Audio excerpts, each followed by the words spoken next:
Olá, bom dia, meu irmão, minha irmã. A graça e a paz de nosso Senhor Jesus Cristo estejam sempre convosco. Mais uma vez estamos aqui para celebrar o dia do Senhor. Hoje estamos celebrando o 15º domingo do tempo comum. O evangelho de hoje para nós é sempre um aprendizado, uma aula que o próprio Cristo nos repassa e que é uma aula que nós precisamos colocar em prática. Nós estamos em nome do Pai, e do Filho, e do Espírito Santo. Amém. Meu Senhor e meu Deus, que a Tua palavra penetre no meu coração, assim como o Teu óleo e a Tua água penetraram na minha alma. Que eu possa ouvir o Teu Evangelho ser proclamado, que eu possa proclamar o Teu Evangelho como ele deve ser feito, mas também que eu possa viver de acordo com esse Teu Evangelho, para que eu me torne contigo um, e que nós possamos juntos mudar o mundo, para melhor, para mais digno. Proclamação do Evangelho de Jesus Cristo segundo Lucas. Glória a vós, Senhor. Naquele tempo, um mestre da lei se levantou e, querendo pôr Jesus em dificuldade, perguntou: Mestre, que devo fazer para receber em herança a vida eterna? Jesus lhe disse: O que está escrito na lei? Como lês? Ele então respondeu: Amarás o Senhor teu Deus de todo o teu coração e com toda a tua alma, com toda a tua força e com toda a tua inteligência, e ao teu próximo como a ti mesmo. Jesus lhe disse: Tu respondeste corretamente. Faze isso e viverás. Ele, porém, querendo justificar-se, disse a Jesus: E quem é o meu próximo? Jesus respondeu: Certo homem descia de Jerusalém para Jericó e caiu nas mãos de assaltantes. Estes arrancaram-lhe tudo, espancaram-no e foram-se embora, deixando-o quase morto. Por acaso um sacerdote estava descendo por aquele caminho. Quando viu o homem, seguiu adiante pelo outro lado. O mesmo aconteceu com um levita. Chegou ao lugar, viu o homem e seguiu adiante pelo outro lado. Mas um samaritano que estava viajando chegou perto dele, viu e sentiu compaixão. Aproximou-se dele e fez curativos, derramando óleo e vinho nas suas feridas.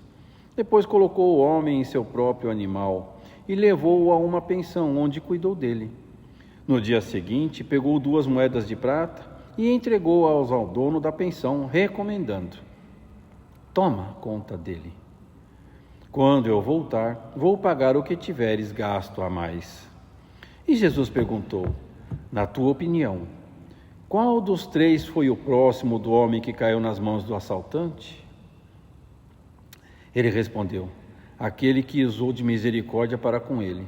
Então Jesus lhe disse: Vai e faze a mesma coisa. Palavra da salvação, glória a vós, Senhor. Louvado seja nosso Senhor Jesus Cristo, para sempre seja louvado. Meu irmão, minha irmã, o evangelho de hoje é um tapa de luva de pelica na nossa raça humana e na nossa face, principalmente, como cristãos católicos. Porque Jesus, ele faz para um sacerdote, para alguém que participava da igreja, uma resposta no meio de uma pergunta capciosa, aquela pergunta que tem segundas intenções, né? Mas Jesus conhece o nosso coração e sabe das nossas dificuldades, das nossas dúvidas, e ele as tira assim da forma mais maravilhosamente possível. Então, essa pessoa que participava da igreja perguntou para Jesus: Olha, o que eu preciso fazer para alcançar a vida eterna? Pergunta que nós fazemos, você e eu fazemos todos os dias das nossas vidas. Senhor, o que eu preciso fazer para ganhar o reino dos céus? E aí Jesus fala assim primeiro: toma a sua cruz e me segue. Mas Jesus também fala e nos convida à mesa da palavra e à mesa da Eucaristia. Entretanto, de nada adianta eu pegar a minha cruz, seguir a Cristo, ouvir a palavra de Deus, comungar do seu corpo e do seu sangue e não viver como cristão. E aí vem a resposta que Jesus, através de uma parábola, de uma passagem, fala para essa pessoa que participa da igreja: Quem é o teu próximo? E aí ele faz essa pergunta justamente para questionar essa pessoa, né? Esta pessoa pergunta: quem é o meu próximo para Jesus? E aí Jesus responde da forma simples: o teu próximo é aquela pessoa que está do seu lado. Nós muitas vezes, participando dentro da igreja, esquecemos que a vida lá fora também é a igreja, que a igreja está inserida no mundo e que todas as pessoas que nos cercam, em qualquer lugar que nós estejamos, fazem parte do Evangelho de Cristo. Naquela época e para aquele contexto, as pessoas passavam pelas outras sem ter ou dar consciência de que elas também eram filhas de Deus. E aí nesse contexto nós pegamos um homem, que no Evangelho não diz quem é, poderia ser um judeu, poderia ser um saduceu, poderia ser um fenício, poderia ser qualquer um, até um samaritano. Mas esse homem estava caminhando para Jericó, e ele foi abatido por assaltantes, que bateram e deixaram ele quase morto. E aí passou alguém da igreja, como nós muitas vezes, e estou andando, né? E não dou atenção para essa pessoa. E aí passou um levita. Os levitas, de acordo com a tradição cristã, eram as pessoas que cuidavam da igreja. O sacerdote presidia, mas os levitas eram aquelas pessoas que cuidavam da igreja. Vamos considerar os levitas hoje como os coroinhas, os cerimoniários, os ministros extraordinários da Sagrada Comunhão, os leitores, a Assembleia. Todos nós somos levitas. Ao mesmo tempo que nós estamos diante do altar do Senhor, carregamos a cruz do Senhor e ouvimos a sua proclamação do seu Evangelho. Mas aquele homem precisava ouvir uma lição. E Jesus, de uma forma muito bonita, muito sucinta, contou a história do bom samaritano. Então aquele homem, que nós não sabemos quem era, caiu por terra, foi assaltado, deixaram ele à míngua, como hoje nós vemos tanta gente. Os moradores de rua, os indigentes, né, as pessoas em menos condição, as pessoas que estão desanimadas ou estão caídas. Tanta gente que precisa de nós, da nossa acolhida, da nossa energia, da nossa força, de um abraço, de uma palavra. E a gente não faz. E aí, com o sacerdote e o levita, nós passamos adiante e deixamos aquelas pessoas todas caídas ao nosso lado. E aí Jesus fala assim: olha, mas aí passou um samaritano. Para o contexto daquela época, o samaritano era inimigo do judeu.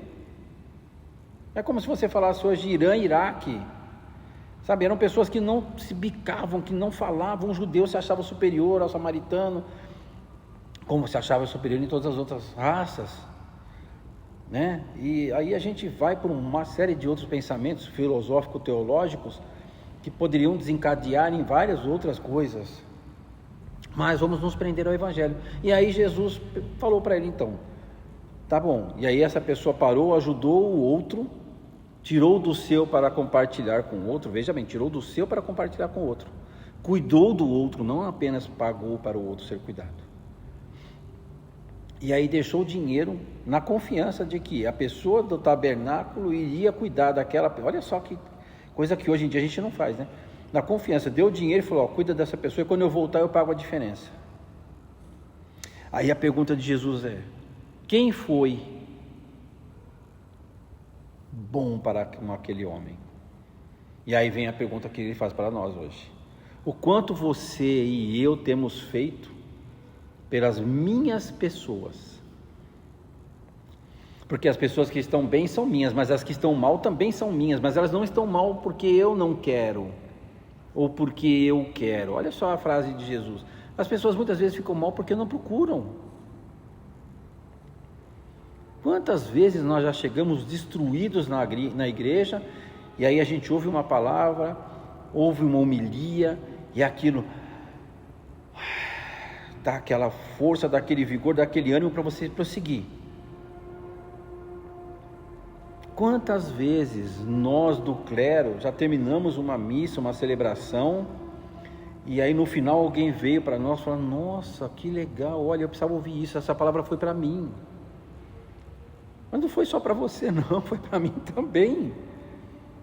Enquanto nós não entendermos que o nosso próximo sofre tanto ou mais do que nós, Enquanto nós não entendermos que enquanto houver fome, alguém passar necessidade, parte da culpa também é nossa, porque nós não soubemos retribuir o que nós recebemos de Deus, nós não vamos conseguir viver plenamente como cristãos. Você e eu sabemos que tudo nesta vida tem um preço, inclusive a vida eterna. Deus nos dá a vida eterna de graça? Sim, mas mediante as coisas que nós façamos para os outros. De nada adianta eu vir aqui, gravar vídeo, falar sobre o altar, falar sobre a cruz, falar sobre o presbitério, falar sobre o ambão, falar sobre a assembleia, e eu não fazer absolutamente nada para mudar isto. Cristão precisa ter a atitude de Cristo. E Cristo nos ensina que assim como Ele é essencial na nossa vida, também é essencial na vida dos outros. Mas assim como Ele se apresenta para nós na figura dos outros, que tantas vezes nos ajudam, tantas vezes nos ouvem, tantas vezes nos acolhem, precisamos nós ser seus discípulos missionários e fazermos a mesma coisa. Naquela época os judeus segregavam. Separavam um homem de mulher, separavam um judeu de não judeu, de tudo. Tanto é que os primeiros judeus cristãos foram separados também, foram perseguidos pelo próprio povo judeu. E eram judeus. Agora e você e eu hoje fazemos a mesma coisa ainda? Nós ainda tomamos essa atitude doente de julgar, de excluir, de viver de aparência. Sabe, eu posso falar por mim, eu já fiz isso, e às vezes confesso que ainda preciso melhorar muito, às vezes, porque às vezes eu já sei que estou a caminho, e aí quando você está caminhando, você está se mudando, você está se transformando, e aí nós precisamos entender que a essência da lei de Deus é o amor, que transcende tudo que é fronteira.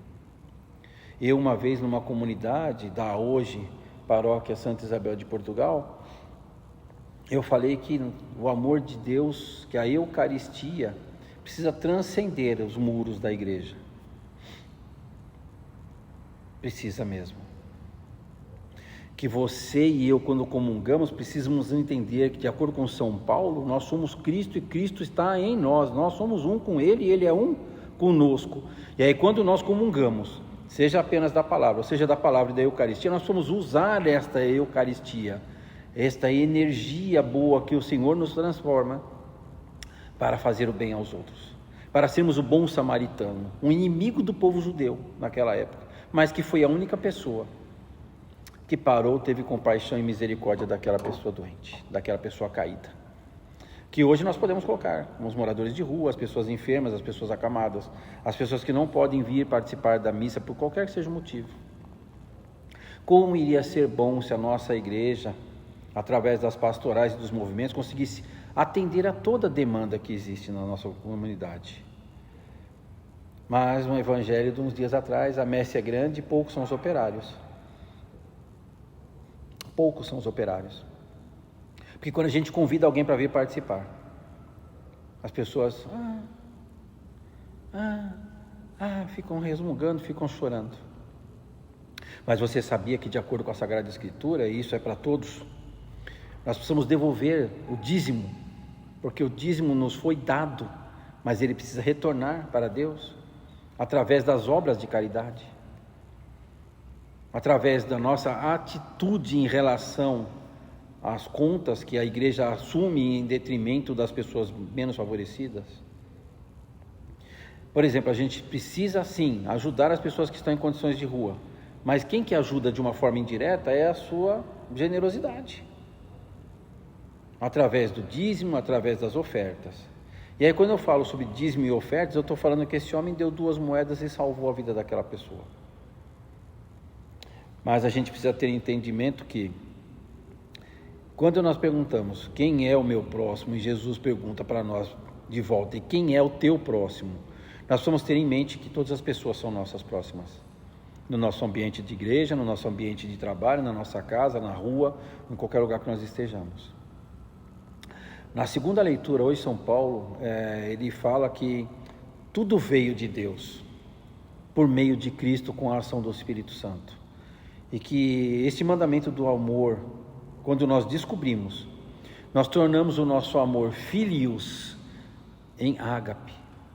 Nós deixamos de responder como Pedro respondeu para Jesus, para responder como Jesus perguntou para Pedro: tu me amas? E não a nossa resposta: eu gosto de você, eu quero o teu bem. Não, eu te amo. Mas para amar a Jesus nós precisamos apacentar as ovelhas, apacentar os cordeiros. E como é que você apacenta alguém que está em necessidade? Suprindo aquela necessidade. Quem tem fome agora, não vai ter fome amanhã. Quem está com frio vai estar com frio agora, não vai estar com frio amanhã. Pode não estar mais com frio amanhã. Presta atenção, meu irmão e minha irmã. O Evangelho, ele é muitas vezes muito forte para nós. Tantas vezes nós não conseguimos entender, interpretar o que ele quer dizer. Mas nós precisamos agir de acordo com o que Cristo nos pede. E aí, a gente ainda tem algumas outras coisas. O povo hebreu, ele achava que Deus estava longe, que Deus não estava na proximidade. E a primeira leitura de hoje nos remete a nós entendermos que Moisés exortou, que Deus não está além das nossas capacidades. Ele nos supre das nossas capacidades, nos supre das nossas necessidades, de modo que nós possamos desempenhar a sua atividade, nós possamos ser os seus braços e pernas. Quando nós, diáconos, somos ordenados, e todo padre é diácono, todo bispo também é diácono, o Papa é diácono, os cardeais, arcebispos, todos os membros da igreja passaram pelo grau do diaconato. Nós juramos, nós prometemos seguir a este Cristo. E aí, quando eu não faço isso daí, eu vou ser mais cobrado do que qualquer outra pessoa. E aí eu preciso compreender que isso tem que residir na minha boca e no meu coração. E quando eu me converto de todo o meu coração e de toda a minha alma, tudo isso vai acontecer. A gente consegue fazer essa proximidade ficar muito evidente. Quando as pessoas se chegam, quando as pessoas se aproximam, quando você ouve as pessoas, quando você acolhe as pessoas, quando você faz as coisas que as pessoas precisam que sejam feitas. Mas as coisas que as pessoas precisam que sejam feitas não é apenas dar comida, dar roupa, dar bebida, não, acolhimento. É restaurar a dignidade daquela pessoa. Que o Evangelho de hoje então nos ajude a nos contemplarmos que a nossa imagem, a nossa semelhança tem que ultrapassar o nosso próprio ser e encontrar no irmão esse complemento. Então que a lei divina, tão próxima de nós, desperte em nosso coração a prática do amor incondicional. Inspirados pelo exemplo do bom samaritano, que nós possamos nos reconciliar com Cristo e nos tornarmos testemunhas vivas da misericórdia que revigora e que cura. Meu Senhor e meu Deus, concede-nos um coração atento à Tua palavra, à Eucaristia, e que a Tua lei que seja gravada na nossa alma, e que o prodígio dos gestos de compaixão que nos ensinastes hoje iluminem o nosso caminho na reconciliação trazida pelo Cristo. Que nós possamos buscar e socorrer os nossos irmãos e irmãs, para que em cada ação se reflita a Tua misericórdia. Louvado seja nosso Senhor Jesus Cristo, para sempre seja louvado. E aí, de que forma a proximidade da palavra de Deus no meu coração se reflete em minhas escolhas e ações diárias? Como eu posso ser instrumento de Deus na reconciliação, para que a outra pessoa que está sem dignidade consiga recuperar essa dignidade e se ver também imagem e semelhança de Deus? E que quem na minha volta é meu próximo? Precisa hoje de algum gesto concreto de misericórdia e de amor? Que esta palavra alcance o seu coração, assim como alcança o meu, e que nós possamos juntos fazer da nossa igreja um verdadeiro templo de Deus, onde pessoas se encontram com Cristo e a partir dele começam a viver. Que Deus te abençoe. Por intercessão de Nossa Senhora Aparecida, São José Operário e Cristo Divino Mestre, desça sobre vós e as vossas famílias a bênção de Deus Todo-Poderoso, Ele que é Pai, Filho e Espírito Santo. Amém. Tenham todos um abençoado domingo. Até o próximo vídeo.